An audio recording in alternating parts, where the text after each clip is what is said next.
सभी सीटों पर भारतीय जनता पार्टी आगे चल रही है। ये बड़ी खबर इस वक्त आपकी टीवी स्क्रीन पर आप देखिए। दिल्ली का मुकाबला वाकई कितना दिलचस्प, 7 सीटें और सातों की 7 सीटों में भारतीय जनता पार्टी को बढ़त मिलती हुई नजर आ रही है।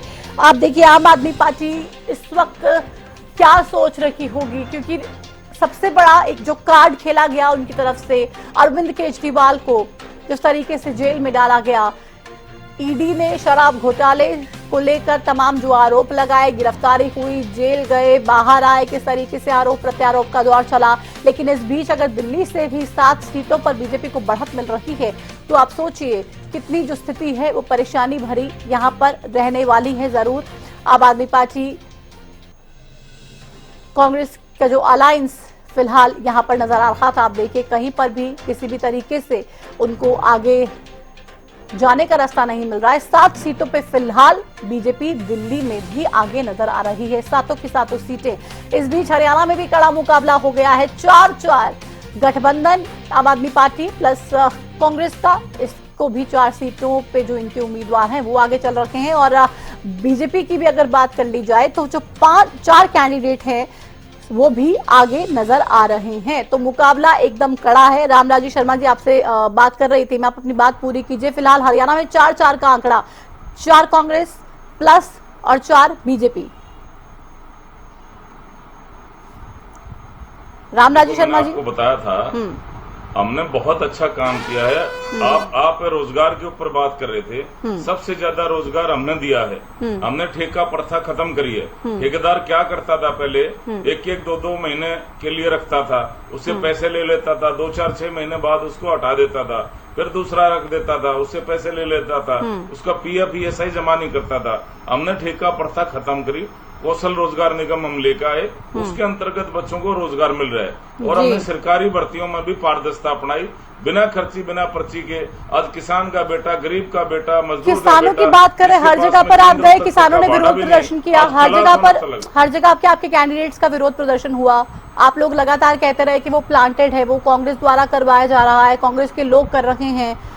अभी मुकाबला नजर आ रहा है। अगर इतना ही काम आप लोगों ने किया और लोगों ने आपके काम के नाम पर वोट दिया तो इतनी टक्कर कांटे की शुरुआती दौर में नजर आनी चाहिए। ये ठीक लग रही है आपको? देखो, ये तो जो जनता जनार्दन है, जनता जनार्दन का आशीर्वाद हमारे साथ है भाई। अभी शुरू में देख लेना, उसके बाद में अपना पिक्चर क्लियर हो जाएगी। चलिए, तो आपने मतलब आपने लड्डू वगैरह सब मंगवा के रख लिए हैं? सब तैयारी हो रखी है। अच्छा। और बहुत अच्छा जनता हमारे को आशीर्वाद। तो अभी बांटने भी शुरू कर दीजिए, अभी बांटने भी शुरू कर दीजिए जब आप इतने निश्चित हैं अपनी जीत को लेकर। क्योंकि जनता का आशीर्वाद है ना, हम जनता के ऊपर भरोसा करते हैं। जनता का आशीर्वाद है, इनकी तरह जनता को वो तो कहते नहीं, कोसते तो है नहीं। हाँ ठीक है, ठीक है। अंशवत जी, बीजेपी वालों ने तो लड्डू मंगवा के रखे हैं, पूरी तैयारियां कर ली हैं। आप लोगों की क्या तैयारियां हैं? जो शुरुआती रुझान आ रहे हैं इसको लेकर कितने उत्साहित हैं? या अभी जिस तरीके से मैं देख रही हूँ एकदम नपी तुली बात कर रहे हैं और बिल्कुल अपनी लाइन पर हैं कि आप देखिए हमने जो दावा किया था वो यही है और ग्राउंड पे जो रियलिटी है वो भी यही है और साफ तौर पे लोग हमारे साथ जाते हुए नजर आ रहे हैं? देखिए, मैं एक चीज कहूंगा, भाजपा के जो साथी हैं, अगर उन्होंने मिठाई अगर मंगवा ली है तो वो थोड़ा बचा के रखे, क्योंकि जब फाइनल रिजल्ट आएगा तो उसमें कांग्रेस की बढ़त होगी, इंडिया गठबंधन की बढ़त होगी। तो वो जो मिठाई उन्होंने मंगवा के रखी है तो वो वेस्ट नहीं जाने देंगे। तो आप जनता के लिए, जनता की जीत होगी, जनता की सरकार आएगी, तो आप जनता के नाम उस मिठाई को सौंप दीजिएगा हमारी जीत के लिए। तो आपकी मिठाई को हम बर्बाद नहीं होने देंगे, तो आप चिंता मत करिए। अच्छा, शुरुआती रुझान है, देखो शुरुआती रुझान है, शुरुआती रुझान में आप देख रहे हैं कि 4 भाजपा के, 4 कांग्रेस के, इंडिया गठबंधन के हैं। लेकिन क्या अगर आप देखेंगे 2019 में क्लीन स्वीप क्या था, 10 की 10 सीटें जो थी वो भाजपा के पक्ष में आई थी। लेकिन अगर आज 4 सीटें अगर जो भी शुरुआती रुझान में इंडिया गठबंधन के पक्ष में आ रही है तो जनता का रुझान जो है साफ साफ दिख रहा है कि किस प्रकार से जो जनता है उसने भाजपा को नकारने का काम जो है वो शुरू कर दिया है।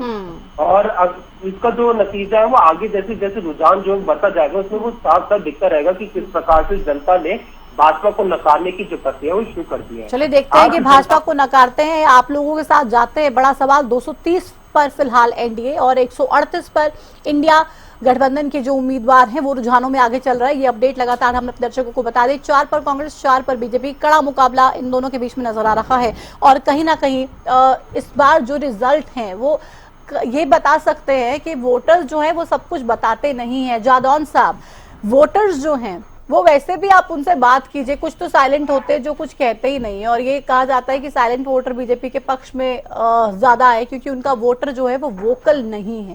लेकिन इस बार शुरुआत में ही इतनी कड़ी टक्कर जो हम लगातार देखते आए हैं और लगातार कहते रहे हैं कि ऐसी बहुत सी सीटें हरियाणा में हैं जो बिल्कुल फंसी हुई हैं, जिनको लेकर ये बिल्कुल नहीं कहा जा सकता है कि कांग्रेस प्लस जीतेगी या फिर बीजेपी जीतेगी। नहीं, देखिए, कड़ा मुकाबला हो गया और उसका कारण था कि 10 साल का शासन हो गया। 10 साल में एंटी इनकम्बेंसी भी क्रिएट होती है और इसके अलावा मतदाता बहुत साइलेंटली देखता है, बड़े गौर से फैसला करता है। देखिए, 2014 में भी जनता ने ही चुनाव लड़ा था, बिल्कुल, क्योंकि जनता जो है 10 साल का यूपीए का शासन देख चुकी थी। मुंबई हमला हुआ और तमाम तरह के आतंकवादी हमले हुए, तमाम तरह की घटनाएं हुई और कई करप्शन के केसेस हुए। तो उसका लाभ जो है फिर अपोजिशन में बैठी भारतीय जनता पार्टी को मिला और उनको ये लगा कि हमने कमाल कर दिया। कमाल तो मतदाता ही करता है हमेशा। 77 में भी उसने किया। अभी भी महंगाई, बेरोजगारी बहुत हाइक पर है, स्काई लेवल पर पहुंच चुकी है, आसमान छू रही है महंगाई। स्थिति ये है कि अभी मतदान होते ही टोल प्लाजा के राजमार्ग प्राधिकरण ने 5% टोल टैक्स बढ़ा दिया और कई डेयरियों ने अपना दूध की कीमतें बढ़ा दी। बिल्कुल।